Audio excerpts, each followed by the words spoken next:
零戦の設計者が零戦のすぐ後に作ったもう一機の戦闘機を知っていますか？名前を雷電。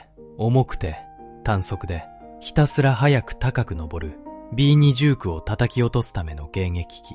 しかし試作機は謎の振動に苦しみ、テストパイロットの堀越大尉は殉職しました。配備は5年遅れ、本土に届いた時には戦争はもう最終局面。それでも渥美の302空は雷電で B20 空の編隊に挑みました。当時の写真を AI でカラーにして蘇らせる。詳しくは本編動画をご覧ください。